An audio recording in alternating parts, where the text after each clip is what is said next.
Covid duties చేస్తున్నప్పుడు ఆవిడ నా దగ్గరకు వచ్చారు. ఏమని చెప్పారంటే, మేడం మా అబ్బాయికి 2 కిడ్నీస్ ఫెయిల్యూర్ అయిపోయినాయి. ఆ 2 కిడ్నీస్ ట్రీట్మెంట్కి ఎక్కడికి వెళ్ళినా సరే అందరూ కోవిడ్ ట్రీట్మెంటే చేస్తున్నారు, కానీ మా అబ్బాయికి ట్రీట్మెంట్ చేయట్లేదు. మరి ఏదో ఒక విధంగా మీరు కొంచెం సిఫార్సు చేస్తే, మీ పై అధికారికి సిఫార్సు చేస్తే మా అబ్బాయిని అడ్మిట్ చేసుకుని, బెడ్స్ ఖాళీ లేవు.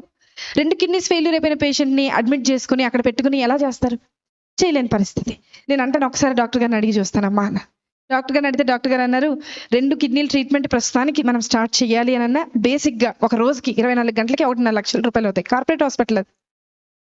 మరి వాళ్ళు కడతారా? నేను ఆవిడ దగ్గరికి వచ్చి అడిగాను. ఆవిడ ఈ బైబిల్ చూపించి అందే, అమ్మా నాకు వెనక ముందు ఎవ్వరు లేరు, నా దేవుడే నా దిక్కు, నేను ఎక్కడికి వెళ్ళి వెతకలేను, అడగలేను, దేవుడిని పట్టుకుని చెప్తున్నానమ్మా, 24 గంటల టైం ఇవ్వు, రేపటి లోపల కట్టేస్తాను. మీరు ఎక్కడైనా చూసారా హాస్పిటల్లో డబ్బులు కట్టకుండా ముందు జాయిన్ చేసుకున్న వాళ్ళు ఎవరైనా చూసారా?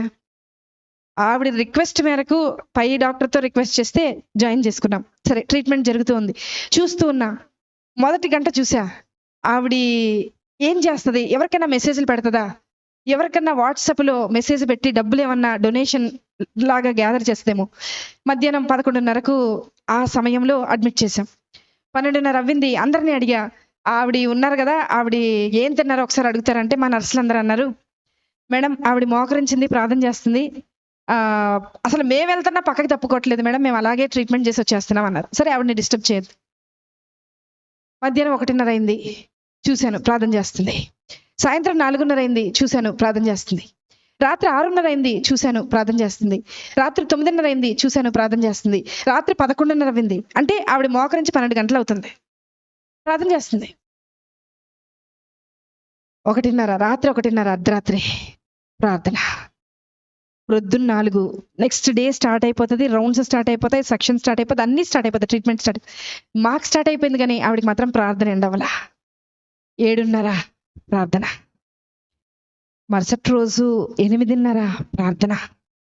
9ంటికి బిల్ వచ్చేస్తుంది జనరేట్ అయ్యి, ఆ రోజుకి డే స్టార్ట్ అవ్వాల్సిన బిల్ వచ్చేస్తుంది. బిల్ వచ్చింది. అందరు పేషెంట్స్ రౌండ్స్ అయిపోయినాయి, ఈవిడ దగ్గరికి వెళ్ళాలి.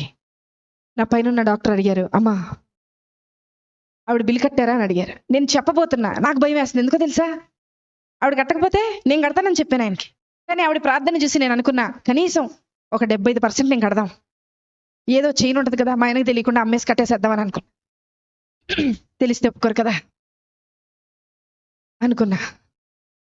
ఆవిడ దగ్గరికి వెళ్తున్నాం, స్థలం లేక స్టెప్స్ కింద పెట్టారు, ఒక స్ట్రక్చర్ వేసి ఆ అబ్బాయికి ట్రీట్మెంట్ చేస్తుంది. అక్కడికి వెళ్ళేలోపు, అడుగు అక్కడికి పెట్టేలోపు డాక్టర్ గారు అన్నారు, నా పక్కన డాక్టర్ గారు అన్నారు, మేడం హాస్పిటల్ అని అన్నారు. చెప్పండి సార్, ఏదో మీరు చెప్తున్నారు అంటే ఇంకా కొంచెం టైం దొరుకుద్దేమో, ఏదైనా ఆన్సర్ ఆలోచించి ఆయనకు చెప్దాం, ఎందుకంటే ఆవిడ ఇంకా కట్టలేదు, ప్రార్థన అవ్వలేదు ఆవిడది అక్కడ. అంటే ఆయన అన్నారు, మేడం యాక్చువల్గా ఈరోజు మా అమ్మగారు చనిపోయి 10 సంవత్సరాలు అవుతుందండి, ఈరోజు 10వ సంవత్సరం వర్ధంతి. వాళ్ళకి చెప్పేయండి మేడం, వాళ్ళకి ఫ్రీ ట్రీట్మెంట్ చేసేద్దాం, వాళ్ళ దగ్గర రూపాయి కూడా తీసుకొద్దాము. నేను వెళ్ళి లేపానామండి, లేపి తీసుకొచ్చాను. బిల్లు కట్టక్కర్లేదు నువ్వు అన్న. నాకు తెలుసు మేడం, నా భర్త వదిలేసి వెళ్ళిపోయినా, నా బిడ్డ నా చెయ్యి దాటిపోయినా, నన్ను ఈ లోకంలోకి తీసుకొచ్చిన యేసయ్య నా చెయ్యి విడిచిపెట్టడం. ఒక మాట చెప్పనా, ఆవిడ సెటప్ బాగాలేదండి, చీర మొత్తం చినిగిపోయింది, బ్లౌజ్ చినిగిపోయింది, జుట్టు సరిగా దవ్వలేదు. నేనన్నా, నీ బయట గెటప్ బాగోలేదు, కానీ నీ లోపల సెటప్ విశ్వాసం మాత్రం చాలా బాగుంది. మాకు నన్ను కూడా కలుపుకున్నా, మీతో పాటు నన్ను కూడా కలుపుకున్నా, మాకు గెటప్పులు బాగున్నాయి, పనికి రాని గెటప్పులు ఇవి, కానీ లోపల సెటప్ లేదు. బయకి గెటప్ ఏ ఉపయోగం? ఎక్కడ ఎత్తుకుతున్నారు ఈరోజు? వద్దాం ఏసై దగ్గరికి, వద్దాం ఏసై దగ్గర ఎత్తుకుతాం, ఏసై దగ్గర వెతుకుతాం. ఆవిడలాగా 24 గంటల ప్రార్థన నేను ప్రారంభించమని చెప్పట్లా, ఆవిడలాగా 10 గంటలు చేయమని చెప్పట్లా. విసుకక్క ఆయన సన్నిధిని వెతుకుతూ ఉందాం, విసుకక్క వెతుకుతాం, మళ్ళీ మళ్ళీ వెతుకుతాం.